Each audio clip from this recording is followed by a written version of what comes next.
Hello friends, welcome to grow for more. Friends, आज हम इस वीडियो में CDSL central depository service limited के बारे में बात करेंगे।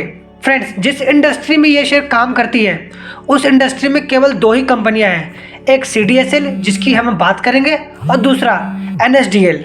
फ्रेंड्स, हम जब भी अपना ट्रेडिंग या डीमेट अकाउंट खुलवाते हैं तो उसमें से एक डिपॉजिटरी अकाउंट खुलता है जो CDSL या NSDL के पास खुलता है, और हम जिस भी शेयर्स को अपने खरीदते हैं या बेचते हैं ब्रोकर के द्वारा, तो ब्रोकर उन शेयर्स को खरीद के हमारे नाम पर CDSL या NSDL के अकाउंट में डिपॉजिट कर देता है। तो इस तरह से ये दोनों कंपनियां एक ही बिजनेस में काम करती है और इन दोनों का ही मोनोपोली बना हुआ है। तो इन दोनों कंपनी में से यदि आप इन्वेस्टमेंट करते हो तो फ्यूचर में आपको बहुत ही अच्छा रिटर्न मिल सकता है, क्योंकि ये दो ही कंपनी मात्र इस इंडस्ट्रीज में है। हम इस वीडियो में CDSL के बारे में पूरी बात करेंगे, इसलिए आप वीडियो को एंड तक जरूर देखें। इस कंपनी का करंट मार्केट प्राइस 1489 रुपये 1489 रुपीज है।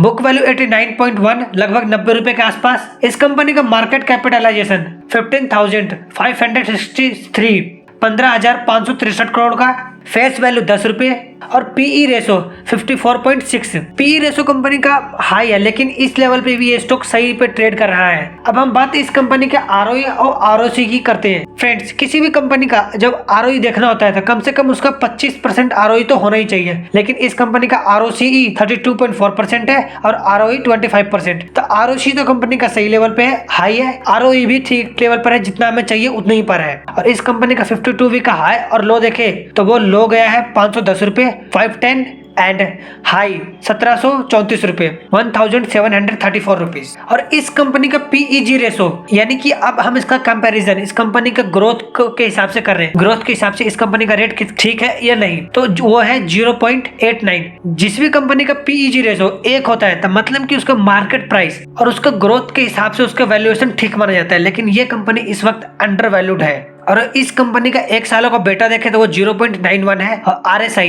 बिल्कुल ही मिड रेंज में है 46.4 पर। और फ्रेंड्स, इसके अलावा इस कंपनी ने इस 1 सालों में ही अपने इन्वेस्टर्स के पैसे को 3 गुना कर दिया है। लगभग 200% का रिटर्न तो ऑलरेडी ये दे चुका है। यदि फ्रेंड्स आप अपना डीमैट अकाउंट खोलना चाहते हैं या आप स्टॉक के साथ जुड़ना चाहते हैं तो उसका लिंक डिस्क्रिप्शन में दिया हुआ है। आप हमारे लिंक का इस्तेमाल करके आप स्टॉक के साथ जुड़ सकते हैं। यदि आप हमारे लिंक का इस्तेमाल करोगे तो आपको 100 रुपए रिवॉर्ड के तौर पर दिया जाएगा ग्रो फॉर मोर की ओर से। और फ्रेंड्स, अब हम कंपनी का फाइनेंशियल पा चुके हैं और जैसा कि आप यहाँ पर देख सकते हैं कि कंपनी ने लगातार ही प्रॉफिट बुक किया है। कंपनी किसी भी सिचुएशन में कभी भी लॉस में नहीं आई है और ये कंपनी तो एक डेट फ्री कंपनी है। जैसे कि दिसंबर 2021 में कंपनी को 63.8 करोड़ का प्रॉफिट हुआ था, 63 करोड़ 80 लाख का प्रॉफिट हुआ था। और उससे पहले सितंबर 2021 में 68.4 68 करोड़ 40 लाख का प्रॉफिट हुआ था और जून में भी 73 करोड़। यानी कि कंपनी ने लगातार ही प्रॉफिट बुक किया है और ये कंपनी भी प्रॉफिट बुक करती ही रहेगी, क्योंकि इन्वेस्टर्स जैसे जैसे नए इन्वेस्टर्स मार्केट में आएंगे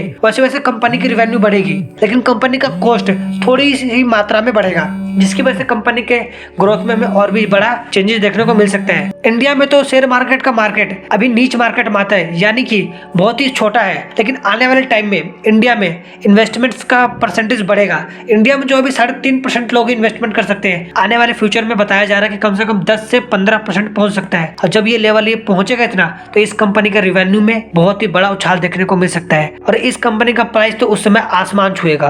और इसी तरह हर क्वार्टर में हमें कंपनी के रेवेन्यू में भी बढ़ोतरी देखने को मिला है, जैसे कि आप यहाँ पे देख सकते हैं। बस दिसंबर के क्वार्टर में इसके रेवेन्यू में गिरावट हुई, लेकिन सितंबर में बढ़ोतरी था, जून में, मार्च में, इसी तरह लगातार कंपनी के रेवेन्यू में भी बढ़ोतरी देखने को मिला है। अब हम कंपनी के बैलेंस शीट पे आ चुके हैं। जैसे कि आप यहाँ पर देख सकते हैं कि सितंबर 2021 के मुताबिक इस कंपनी के पास शेयर्स कैपिटल 104 करोड़ का था, रिजर्व्स 827 करोड़ 827 करोड़ का। अब जैसा कि मैंने आपको बताया, ये कंपनी डेट फ्री है और ये कंपनी अभी नहीं, ये शुरू से ही मार्च 2010 से ही ये कंपनी बिल्कुल ही डेट फ्री है। जैसे कि आप देख सकते हैं बिल्कुल 0000 है मार्च 2010 से, यानी कि इस कंपनी ने अपनी कंपनी को चलाने के लिए कभी भी डेट लिया ही नहीं, कभी भी किसी से उधार इसने किया ही नहीं। बस अदर्स लायबिलिटी कंपनी के पास 277 है और कंपनी के पास फिक्स एसेट्स 99 करोड़ 99 करोड़ का है। इन्वेस्टमेंट 771 करोड़ का इन्वेस्टमेंट है। और कंपनी के पास इतना बड़ा इन्वेस्टमेंट, तो फ्रेंड्स इन्वेस्टमेंट से भी कंपनी को अच्छा खासा डिविडेंड मिलता ही है। और अदर्स एसेट्स 339 करोड़ का। और फ्रेंड्स, जब हम इसका शेयर होल्डर पैटर्न पाते हैं तो शेयर होल्डर पैटर्न में आप देख सकते हैं कि पब्लिक के पास होल्डिंग